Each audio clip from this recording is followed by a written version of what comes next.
오늘 이렇게 예레미야스를 우리가 다시 시작하게 된 것은 유다 민족이 멸망하기 전에 하나님께서 어떤 뜨거운 마음으로 그들을 또 사랑하고 기회를 주고 있는데도 우리가 깨닫지 못했던 것들을 보면서 오늘 예레미야스를 통하여 아버지의 마음과 우리들의 어리석은 모습들을 또 깊이 보면서 오늘날 나의 모습을 또 우리가 발견해 가기를 축원드립니다. 예레미야서를 기록할 때 하나님께서 아몬의 아들 유다 왕 요시야가 다스린 지 13년에 여호와의 말씀이 예레미야에게 임하였다 하니까 요시야 왕 때에 하나님께서 예레미야를 준비했다는 거죠.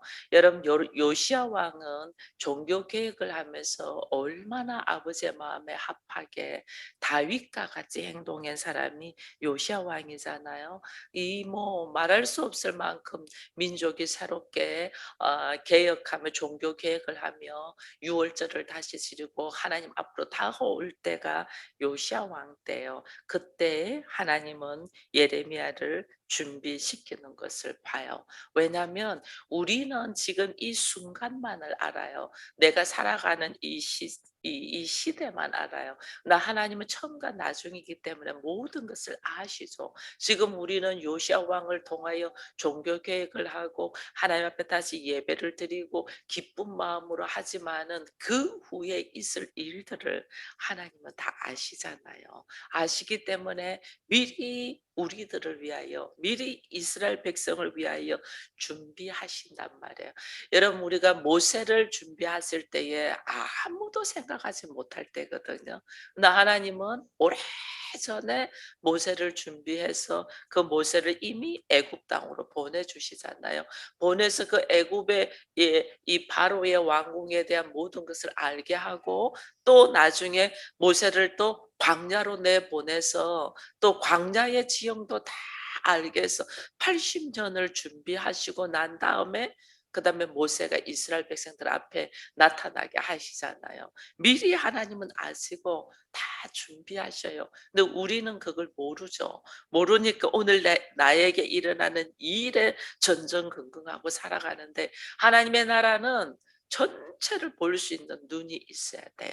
그래서 예레미야를 하나님이 요시야 왕 때 준비를 했고 그 예레미야가 활동을 하는 때가 여호와 김 시대부터 요시야의 아들 유다 왕 시드기야의 11년 말까지입니다. 이것이 이제 이 요시야 다음에 요시야의 아들 세 명이 이 왕의 위치에 있잖아요. 그게 이제 여호와 김, 그다음에 여호와의 김의 아들 여호와의 긴이 잠시하고 다음에 바벨론 왕이 시드기야를 또 다시 세워서 왕으로 있으면서 나중에는 이게 이제 나라가 멸망하잖아요. 이 시기에 전폭적으로 예레미야가 이야기할 때는 나라가 이미 기울 때잖아요.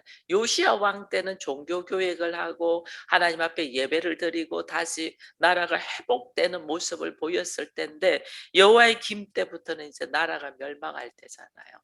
바벨론이 들어와서 문제를 일으킬 때였기 때문에 굉장히 힘든 시기에 예레미야는 부름을 받고 말씀을 선포한다 그래요. 그래서 목회자들도 이렇게 주님 앞에 부름 받는 사람도 어떤 사람은 씨를 뿌리는 사람이 있어요. 또 어떤 사람은 뿌린 씨를 거두는 위치에 있는 사람도 있고 어떤 사람은 잘못 심어진 것을 파헤쳐서 다시 심어야 되는 것이 있어요. 그러니 얼마나 이 그냥 씨를 뿌릴 때만 해도 재미있어요. 그리고 씨를 거둘 때는 더 재미있죠. 그러나 잘못된 것을 다시 파괴해서 다 부셔서 다시 심는 것이 가장 어려워요. 근데 요시아는 예레미야는 그때 부름을 받는 거죠. 나라가 기울면서 그들이 철저하게 잘못돼 있는 것들을 다 뽑아내고 그러고 다시 심어야 되니까 얼마나 힘든 줄 몰라요. 그래서 이 예레미야가 이야기합니다. 하나님 앞에 이야기하는 것이 내가 슬프도소이다. 이렇게 6절에 이야기합니다. 내가 슬프도소이다. 주 여호와의 보소서 나는 아이라 말할 줄을 알지 못하나이다. 이런 이야기. 이만큼 힘든 때에 예레미야를 하나님이 부르셨다는 거죠. 왜 부르셨 그러면서 5 절에 말씀합니다. "내가 너를 모태에 짓기 전에 너를 알았고 내가 배에서 나오기 전에 너를 성별하였고 너를 여러 나라의 선지자로 세웠노라." 하나님이 미리 예비하시고 예정하시고 준비하셨다는 것을 말씀을 합니다. 너 모태에 있을 때 엄마 뱃속에 있을 때부터 내가 벌써 구별하였다. 너를 선지자로 세우려고 구별하였다라는 이야기를 합니다. 이때 예레미야가 하는 말이 "나는 아이다." 말하지 못한다니 하나님께서 "네가 아이라고는 말을 하지 말라." 그런 이야기를 합니다. 여러분 참 하나님은 어 이 그냥 우리를 부르는 것 같아도 그냥 부르는 게 아니에요. 준비하시고 그다음에 기다려 주시고 그리고 우리를 그렇게 그 일에 감당할 수 있도록 훈련시키셔 나가요. 그래서 내가 오늘 한 사람이 하나님께 부름 받았다는 것이 우리는 그냥 하나님이 "너 해." 이렇게 그러지 않으셔요. 다 준비하시고 어린 시절부터 하나님이 훈련을 시켜서 그 훈련 속에서 오늘 하나님이 일하신다는 것을 여러분 아시고 나를 오늘 하나님이 부르셔서 나를 부르시고 나를 이롭게 하신다 했잖아요. 나를 깨끗하게 하신다. 나를 옳다고 여긴다. 어떻게 내가 깨끗하게 될 수 있어요? 말이 안 되죠. 그래 하나님 어떻게 2000년 전에 예수 그리스도의 십자가의 사건으로 십자가의 보혈로 나를 깨끗하게 할 수 있도록 2000년 전에 하나님은 이미 일하셨잖아요. 근데 우리는 오늘 당장 내가 하나님 말씀에 순종되어 가는 게 힘들다고 "나는 아니에요. 나는 못해요. 다른 사람 찾아보세요." 이런다니까요. 나 하나님은 오래전에 내가 모태에 지어지기 전부터 하나님은 예비하시고 준비하신 거잖아요. 그렇게 하나님은 우리를 오늘 부르시고 부르시면 그냥 부른 게 아니에요. 의롭게 할 뿐 아니라 나를 영화롭게 이끌어 나가잖아요. 하나님의 백성으로서 하나님의 나라의 상속자로서 예수 그리스도의 신부로서 거룩한 나라로 하나님의 소유로 왕 같은 제사장으로 하나님은 우리를 이끌어 가신단 말이에요. 근데 우리는 잠시 나의 불편함, 어려움, 환경 때문에 하나님의 말씀을 노하고 거절을 한단 말이에요. 그러니 하나님이 "너 아이라고 말하지 말라. 내가 너를 누구에게 보내든지 내가 네가 가면 내가 무슨 무엇을 명령하든지 너는 말해라. 왜? 내가 너에게 뭐 한다? 너와 함께 한다." 그게 임마누엘의 신앙. 항상 하나님이 나와 함께 하시는 이 임마누엘의 신앙. 부르심에 대한 반응이 '나는 슬프다. 왜 나를 불렀나. 하나님 나는 아이예요.' 이렇게 예레미야는 반응을 했지만은 하나님은 이 아이가 아무것도 못할 것 같은 이 아이가 하나님의 명령을 지켜 행할 수 있는 사람이 되도록 함께한다. 내가 너와 함께한다. 그렇게 두려워하지 마. 내가 너와 함께한다. 이게 바로 약할 때 강함이에요. 나는 약해. 나는 아이같이 아무것도 못하는 사람이야. 근데 하나님이 함께하니까 하나님의 능력이 하나님의 전능하심이 나를 통하여 나가니까 가장 강한 자예요. 내가 다 할 수 있어가 아니고 내가 못하니까 하나님이 함께 하시잖아요. 그래서 하나님이 함께한다. 걱정하지 마라. 오히려 하나님께서 하나의 징표를 내시죠. 그의 손을 내밀어 그의 입에 대시며 나 말할 줄 몰라요 하니까 나의 가장 약한 부분에 하나님이 손을 딱 대시면서 입에다가 손을 대셔서 네 입에다가 내 말을 두겠다. 내가 말하는 게 아니에요. 하나님이 말씀하게 하셔요. 내가 말하는 내가 어떻게 갑자기 그런 말들이 나오겠어요. 여러분 사람들하고 앉아서 또 같이 이야기를 나누는데 내가 어떻게 그 사람에게 다 합당한 말이 내가 어떻게 나가겠어요? 어림없어요. 하나님이 아시고 내 입에 말씀을 주시는 거예요. 내가 어느 집에 딱 갔는데 그 집에 대해서 내가 어떻게 하겠어요? 하나님은 나로 하여금 딱 알게 해서 말씀하게 하시는 거예요. 내가 그 사람하고 깊은 대화도 하는 내가 어떻게 그 사람을 알겠어요. 저 어린 아이들도 마찬가지예요. 그 아이들이 무슨 말을 해요? 한마디도 안 해요. 한마디도 할 수도 없죠. 자기가 자기를 말을 표현도 못하는 아이인데, 근데 그 아이들을 딱 보면서 다 알아지는 것이 어떻게 내가 알아지겠냐고요. 하나님이 말씀을 넣어주는 거죠. 그래서 말을 하게끔, 그래서 그 아이들 보호되게끔 하나님 그러시는 거예요. 우리 거라 이게 예수 믿는 자와 믿지 않는 사람의 차이점이에요. 구별. 우리는 눈으로 보이는 것만 말하잖아요. 너 왜 그랬어? 이거는 이미 행동한 거잖아요. 근데 하나님은 우리의 머리털조차 세신바 되셔서 미리 아셔. 미리 아셔서 그것을 피할 길을 예비한다 했잖아요, 하나님이. 그래서 피할 길을 예비하도록 선지자를 딱 보내고 사람을 보내서 그 사람의 입을 통해서 말을 듣게 한단 말이에요. 근데 우리는 도대체 들을 기가 없는 거죠. 하나님께서 사람의 입술에 말씀을 넣어준단 말이에요. 그러면서 10절에 보니까 보라, 내가 오늘 너를 여러 나라와 여러 왕국 위에 세워 내가 그것을 뽑고 파괴하고 파멸하고 넘어뜨리며 건설하고 심게 하리라. 근데 예레미야의 사명이 나와요. 예레미야가 어떻게 해야 되냐? 가서 뭐 해요? 뽑고 파괴하고 파멸하고 넘어뜨리고 건설하고 다시 심어야 돼. 잘못된 것들을 뽑아. 그러니까 사람들은 잘못된 것을 말하면 저게 나를 미워해서 저렇지 우리는 이러잖아요. 왜? 우리는 다 자기의 잘못은 합리화를 하거든. 이유가 다 있어. 내가 그렇게 행동할 수밖에 없었던 이유. 여러분, 이렇게 바람을 피우고 외도를 해도 이유가 다 있다잖아요. 너 때문에 네가 안 받아줬어 이렇게 하잖아요. 다 자기의 행동에는 이유가 있어요. 이유가 있어서 우리는 자기 합리화를 하기 때문에 들을 기가 없는 거죠. 그래서 하나님 어떻게 그것을 뽑아버려. 뽑아버려.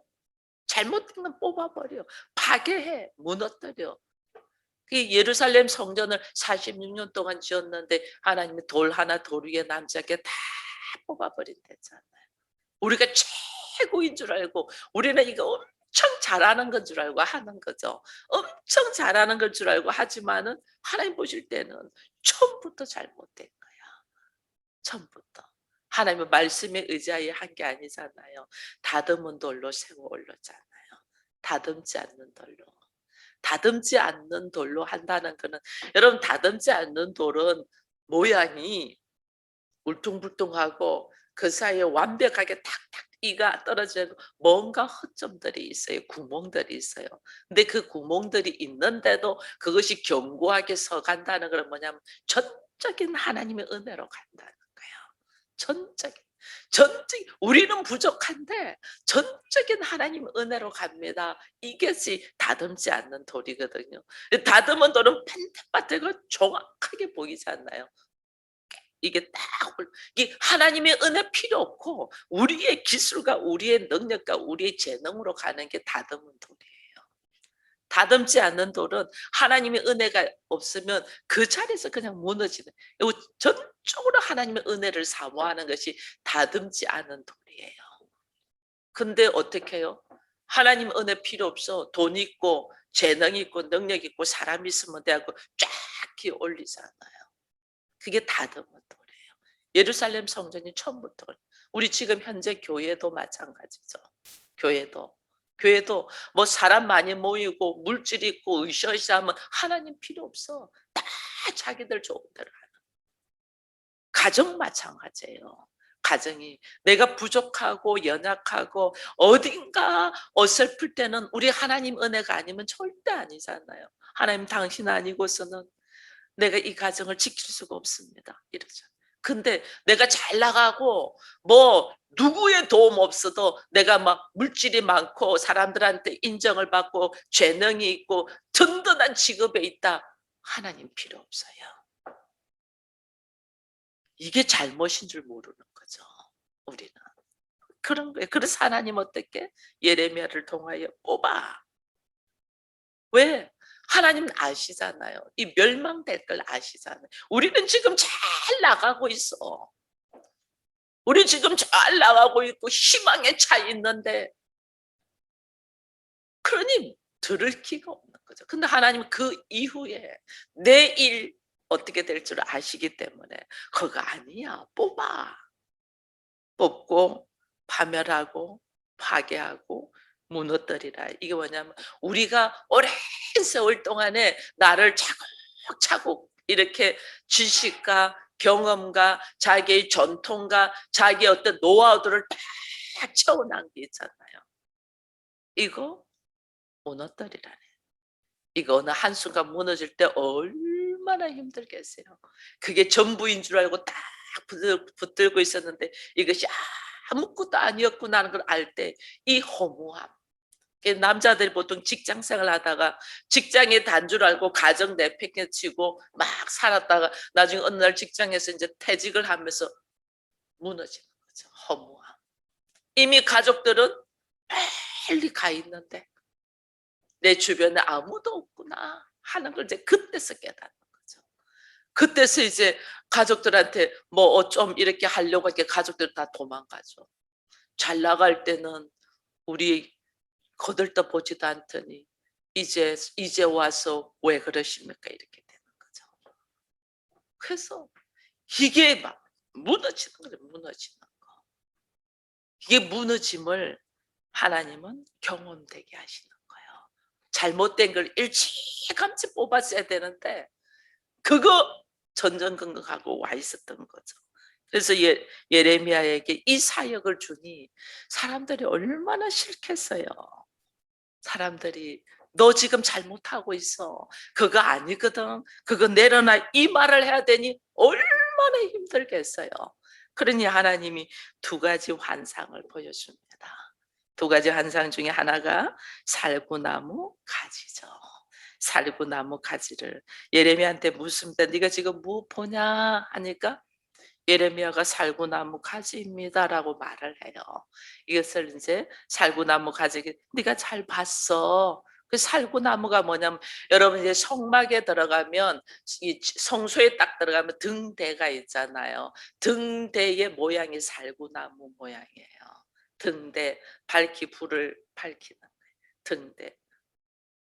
반드시 이 그 12절에 그 말 적혀 있잖아요. 여호와께서 내게 이르시되 네가 잘 보았다. 이는 내가 내 말을 지켜 그대로 이루려 합니다. 하나님의 말씀이 그대로 살구나무가 뭐냐면 겨울을 맞고 나면 이 봄을 맞으면 제일 먼저 꽃을 피워요. 제일 먼저. 이거는 하나님의 진리대로 꽃을 피는 거죠. 제일 먼저 꽃을 피니까 이거는 말씀대로 한다 그 말이에요.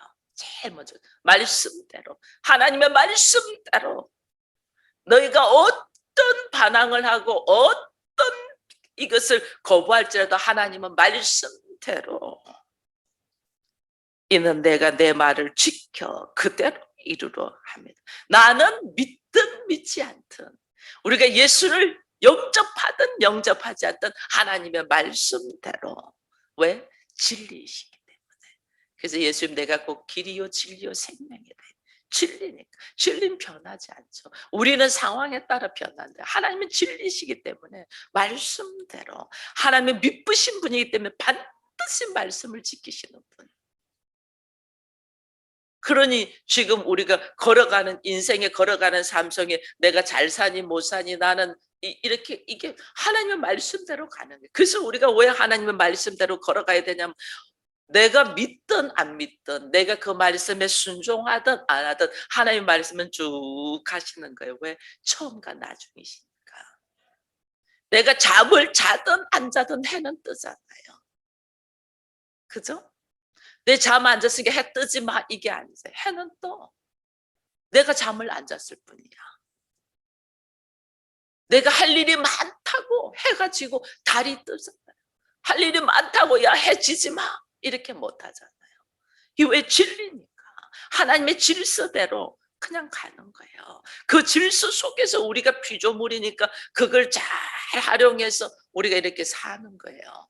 근데 우리는 하나님의 말씀 속에서는 진리의 말씀은 그냥 쭉 가요. 하나님의 말씀은 그대로 가요. 여기서 내가 이 말씀을 잘 받아들여서 여기에 맞춰서 살아야 되는데 우리가 이걸 어떻게 하냐면 내 마음대로 하는 거야. 여러분 우리가 물속에서 오래 못 있잖아요. 우리가 물 밖에서 살잖아요. 이거는 진리야. 왜? 우리 인간은 서로 호흡을 하면서 살아야 되기 때문에. 내가 싫어. 나는 물속에 살고 싶어. 물속에서 살려면 내가 수많은 장비를 가지고 준비를 해서 뭘 가지고 물속에 좀 있을 수 있어요. 그런데 여기서 계속 있었습니다. 사람 결국은 빛을 봐야 되니까. 우리 지금 여기 지하에 있잖아요. 교회가 지하입니다. 여기 제가 수요일 날은 새벽부터 저녁 늦게까지 있잖아요. 아주 힘들어요. 나갔다 와야 돼요. 여러분들 일주일에 한 번 오고 그다음에 뭐 그 예배 시간에만 오니까 모르는데 이게 새벽부터 하루 종일 햇볕 한 번도 안 받고 여기 있으면 몸이 엄청 힘들어요. 반드시 나갔다 와야 돼요. 점심 먹으러 제가 고목사하고 나갔다 그것도 좀 더 이렇게 다니다가 들어와야 돼요. 바로만 들어와도 엄청 힘들어요. 잠시 지하에 하루 종일 있는 것도 힘들어요. 물론 제가 뭐 체력이 또 안 좋고 하니까 더 그런 것도 있겠지만은 사람은 반드시 빛을 봐야 돼. 이 빛을 본다는 것이 생명의 빛, 말씀의 빛을 봐야만이 우리가 영생을 얻는 것을 보여주는 것을 막 느껴요. 우리의 삶 속에.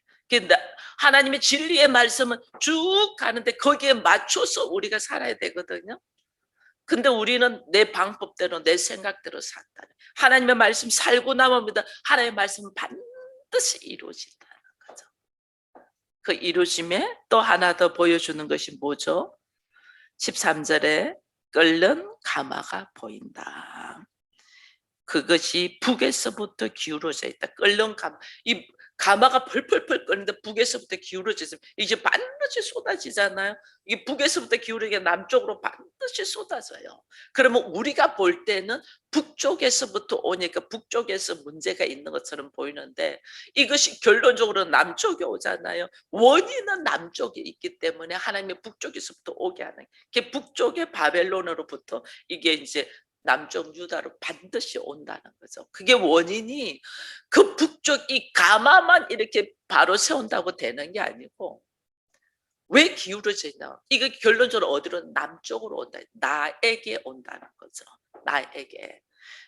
내가 문제가 되어서 이게 기울어져 있다는 걸 알아야 되는데 우리는 이 가마만 세우려고 해요. 이 가마만. 내가 문제가 있어서 하나님의 북쪽에서부터 가마가 기울어져서 지금 나에게 재앙이 올 거라는 걸 딱 암시하는 거죠. 이 재앙은 나에게부터. 그게 뭐예요? 하나님은 우리에게 주신 말씀 중에서 사망이 어떻게 오나요? 죄로부터 사망이 오잖아요. 그 죄는 어디서부터 와요? 욕심, 탐심, 욕심. 욕심이 잉태하여 죄가 오고 죄가 장성하여 사망이 오고. 우리는 이 사망만 죽음만 없애려고 해요. 반드시 죄를 없애는데 이 죄는 어디서? 나의 욕심에서 왔다는 거예요. 나 욕심 없는데 하나님이 인간이 그 정도 욕심 안 가지고 어떻게 살아요? 나 욕심 없는데 우리 이렇게 이야기할 수 있어요. 이 욕심은 내 상황이 내 형편이 있는 그대로 그냥 인정해야 돼요. 받아들여야 돼요. 나는 왜 저런 남편을 만났고 왜 저런 여자를 만났고 왜 저런 부모를 만났고 이거 이야기하는 게 아니에요. 그대로 인정해야 돼요. 그 인정 속에서 그래서 어떻게 하라는 거예요. 하나님의 허락하지 아니한 분은 참새 한 마리도 떨어지지 않는다는데 하나님의 허락하에 우리가 만나졌잖아요. 그러면 그걸 인정하나만이 하나님을 인정하는 거예요. 근데 왜 나는 이런 부모를 만나고 이런 뭐 배우자를 만나고 이거는 뭐예요? 이 사람만 안 만나면 됐다는 거잖아요. 이런 부모에서부터 안 태어났으면 됐다는 거잖아요. 그거는 오늘 하나님의 일하심을 하나님을 인정하지 않는 거예요. 그것이 욕심이에요. 하나님을 거부하는 것, 욕심이죠. 진리는 그대로 가고 그 진리에 맞춰서 우리가 숨을 쉬고 하루에 세 끼 식사를 하고 잠을 자고, 인간이 잠을 자고 일어나야지 그 다음 일을 할 수 있잖아요. 그 잠을 자는 것이 내려놓음이잖아요. 잠 안 자고 버티고 젊었을 때는 며칠 할 수 있어요. 자기를 인정하는 게, 인간은 한계가 있는 존재라는 걸 인정하고 내가 다 내려놓고 자는 거예요. 저는 어제 치료를 하루 또 받고 왔어요. 뭐 집에 오니까 막 오리야 길이야. 저녁 8시에 잤어요. 한 번도 안 일어나고 아침에 4시 반에 일어나. 그것도 벨 울렸어요. 몸이 막 그냥 너무. 우리는 우리의 몸이 한계가 있는 거예요. 우리 인생 마찬가지 한계가 있는 존재예요. 그러니 진리이신 하나님께 나를 인정하고 하나님의 법, 하나님의 방법대로 우리가 여기서 살아야 돼요. 하나님의 방법, 우리가 저녁에는 자야 되거든요. 안 자고 버텨보세요. 얼마 안 가서 죽지, 망하지. 우리 그건 알면서 하나님의 말씀에 의하여 살지는 않는다는 거야. 이 어리석음, 그게 욕심이야. 그게 욕심. 그래서 가마가 이미 기울어져 있어, 사망으로. 근데 이걸 우리가 모르는 거예요. 이거를 예레미야를 통해서 미리 보여준다는 것은 뭐예요? 그것을 피할 길을 하나님 말씀해 주는 거예요. 하나님께 오늘 내가 아직까지 일이 있을 때에 미리 말씀을 통하여 선포한다는 것은 피할 길을 예비한다는 거예요. 그 피할 길을 예비하는 것이 여기 기록되어 있잖아요. 특급 방법을 17절 이후에 하나님이 특급, 이 기울어지는 가마가 떨어지면 엄청난 재앙과 불기둥이, 불이 덮었을 거 아니에요. 특급 하나님이 예방을 17절부터 해놨잖아요. 그러므로 너는 내 허리를 동이고 일어나 내가 내게 명령한 말을 다 그들에게 말하라. 말하라. 이게 지금 예방법이에요. 그들 때문에 두려워하지 마. 내가 그들 앞에서 두려움을 당치 않을 거야. 보라, 내가 오늘 너를 그 온 땅과 유다 왕들과 그 지도자들과 제사장과 방백 앞에 견고한 성읍 세기둥 놋 성벽이 되게 하였은즉 그들이 너를 치나 이기지 못할 것이야. 내가 너와 함께하니. 내가 너와 함께하니 네가 말을 해야만이 그들을 살려. 너 한 사람 죽을까 봐. 지금 예레미야가 이걸 다 보면서도 나 말 못해요, 나 안 해요, 나 말고 다른 사람 찾아요, 나는 아이예요 막 이러는 거죠. 나 죽을까 봐잖아요. 전체를 본시다. 전체가 지금 죽어가고 있어.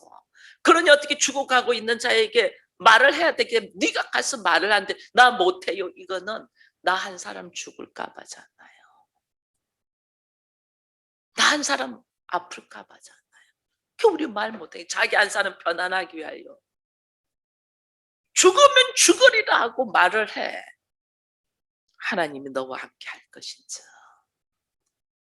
하나님의 진리는 내가 말을 하든 안 하든 그냥 그대로 가요. 근데 하나님 지금 특급 조치를 해주는 거예요. 말을 해서 그들이 피할 것을 예비하도록 말을 하라고 해요. 근데 이제 우리가 쭉 예레미야 뒤를 읽어보면 들을 기가 없음을, 인생이 들을 기가 없음을 우리가 보게 됩니다. 왜? 나 역시도 그렇잖아요. 하나님은 수없이 말씀하시는데 내가 들을 기가 없어서 아니요, 아니요, 아니요. 지금은 아니요, 아니요. 우리 그러잖아요. 그래서 시간이 오래 흘러서 오래전에 하나님은 죽으면 죽으리라고 했는데도 우리 계속 미뤄서 여기까지 왔잖아요. 근데 오늘 또다시 하나님은 우리에게 말씀하셔요. 네가 두려워하지 마. 그들이 너를 죽이지 못해. 그들이 너를 치지 못해. 내가 너와 함께하고 내가 너를 구원할 것이야. 그러니 두려워하지 말고 말씀을 선포하라. 들을 귀가 있는 자는 들을지어다.